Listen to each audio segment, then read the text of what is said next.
चले गए। भगवान ने कुछ नहीं लिया वहां से, ऊपर से बुलाया दारुक को। भगवान कोई यहीं के भगवान थोड़ी हैं कृष्ण, उनका बैकुंठ भी है, गोलोक भी है। बुलवाया बैकुंठ से, आजा रथ लेके, यहाँ वाले ईमानदार हो गए, हमको नहीं दे रहे निजी काम के लिए। भगवान ने बुलवाया, रथ को लेकर के गए। उधर रुक्मी ने और शिशुपाल ने चप्पे चप्पे पर महाराज पूरा फोर्स लगवा दिया था। पक्का पता था कि वृंदावन का चोर चुराने जरूर आएगा, ये छोड़ेगा नहीं महाराज रुक्मिणी को। तो चप्पे चप्पे पर आरटीओ की भयंकर चेकिंग थी।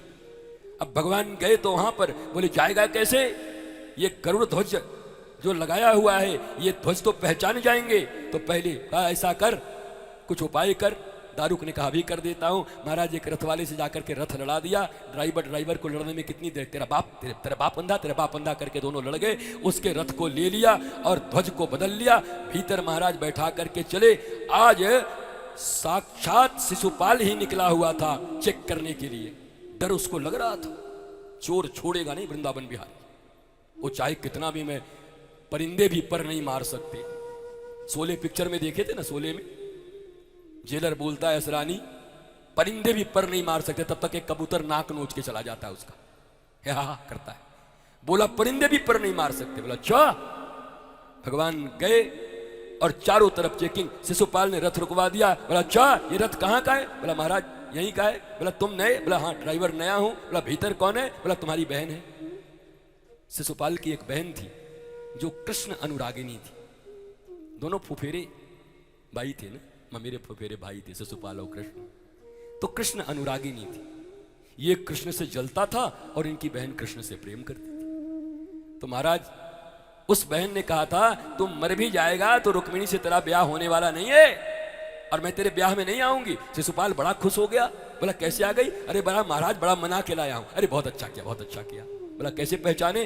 तो महाराज लगी हुई थी पर्दा, भगवान भीतर बैठे हुए थे बहन बन के, बहन जी बने हुए थे। तो है कभी राम बन के कभी श्याम बन के। इनको समय कितना लगता है बदलने में महाराज। ये तो ऐसे मोहिनी है कि बड़ों बड़ों का छक्का छुड़ा दे। मोहिनी अवतार में बहन जी बन के बैठे हुए थे।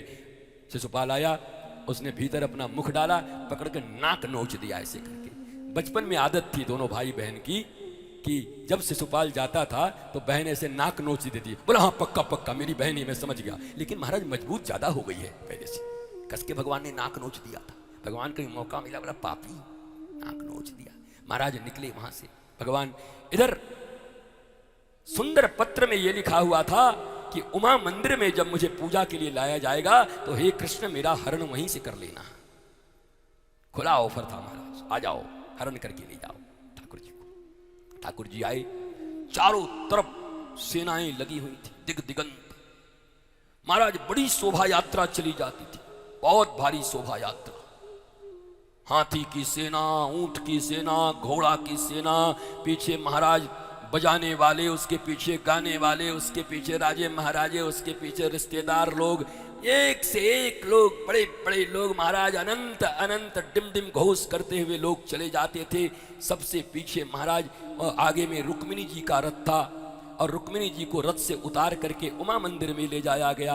उमा मंदिर से जैसे ही निकल करके रुक्मिणी जी ने ऐसे अपने घूंघट को पलट करके देखा कि अरे भैया साल्व का दिखाई पड़ रहा, विदुरथ का दिखाई पड़ रहा, पौंड्रक का दिखाई पड़ रहा, जरासंध का दिखाई पड़ रहा, हर राज्य का ध्वज दिखाई पड़ रहा है, पर कहीं भी द्वारिका का गरुड़ ध्वज नहीं दिखाई पड़ रहा है। लगता कृष्ण नहीं आए, लगता है मेरा हरण नहीं होगा। रुक्मिणी अधीर हो करके अपने माथे से ऊपर महाराज पल्लू को पलट दी। आज तक रुक्मिणी को किसी ने देखा नहीं था। जैसे ही सैनिकों ने रुक्मिणी के सौंदर्य को देखा, हाथों से बाण छूट गए, हाथों से भाले टूट गए। महाराज हाथी पे गिरा, हाथी ने ऊंट को कुचल दिया। चारों तरफ अफरा तफरी मच गई, युद्ध होने लगा। अरे मुझे क्यों मार रहे हो, सामने आओ। इसी बीच में भगवान श्री कृष्ण अपने रथ को लेकर के दौड़ते हुए आए और जैसे कोई मदमस्त हाथी अपने सूंड से किसी कमल को उखाड़ करके अपने ऊपर चढ़ा लेता है, भगवान ने अपने मदमस्त दोनों भुजाओं से कमलवत खड़ी वहां पर रुक्मिणी को हस्तपुंडित से उठा करके अपने रथ में रख दिया और घोषणा कर दिया कि जिसने अपनी मातृ का पैर पिया हो, आओ मैंने रुक्मिणी को उठा लिया है, कोई ले जाना चाहता है तो ले जाओ महाराज। भगवान ने घोषणा कर दिया। भगवान को पहली बार धनुष चलाते हुए किसी ने देखा। लोग कहते हैं कृष्ण धनुष नहीं चलाते, पहली बार धनुष चलाते हुए कृष्ण को देखा। भगवान ने ऐसा धनुष चलाया कि बड़े बड़े धनुर्धरों की होश उड़ गई। भगवान लेकर के गए, रुक्मी बीच में आ गया, रोक लिया। भगवान ने पकड़ कर मैं दाढ़ी मूछ मोड़ दिया उसका, साले का। बोला तेरा यही सजा है। रुक्मिणी को ले गए, गेस्ट हाउस में जाके छोड़ दिया। दादा तब तक आए। बोला दादा आ गए? बोला हाँ आ गए। बोला कन्हैया हमको बता देता।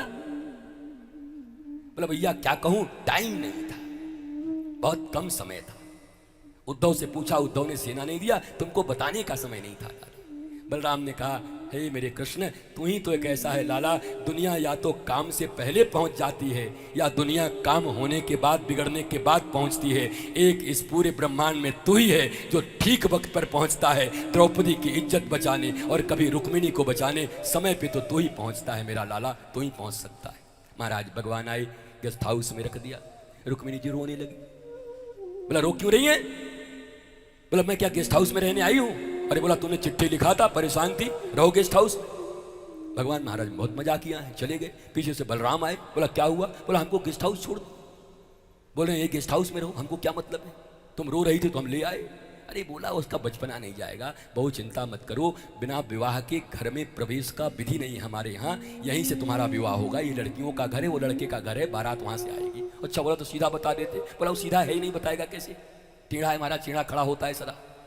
और भगवान के पास जाके बोले कृष्ण बचपना छोड़ेगा कि नहीं? भगवान गंभीर हो गए। बोले दादा मनुष्य का शरीर बदल जाए, बुढ़ापा आ जाए, ये काल की गति है, हर आदमी को बूढ़ा होना होगा, काल की गति है, शरीर बदल जाएंगे। पर साधना की गति ये है कि मनुष्य के भीतर का बचपना नहीं जाना चाहिए, मनुष्य के भीतर की पवित्रता नहीं जानी चाहिए। बचपना तो मेरा सदा रहेगा महाराज। इसी को परमहंस कहते हैं, रामकृष्ण परमहंस। शिशुवत जिसकी लीला होती है, शिशुवत जिसके विचार होते हैं, जिसके भीतर कोई राग द्वेष नहीं होता, जो कोई प्लानिंग से काम नहीं करता, बच्चों की तरह चॉकलेट दे दो तो अब मार दो तो फिर चॉकलेट दे दो, कोई इसको दिक्कत नहीं। शिशु है, शिशुवत है भगवान। रामकृष्ण परमहंस भी इसी को परमहंस कहते हैं। महात्मा लोग परमहंस होते। तुम महात्मा की बुराई करो, पानी पे लकीर, वो भूलते जाते।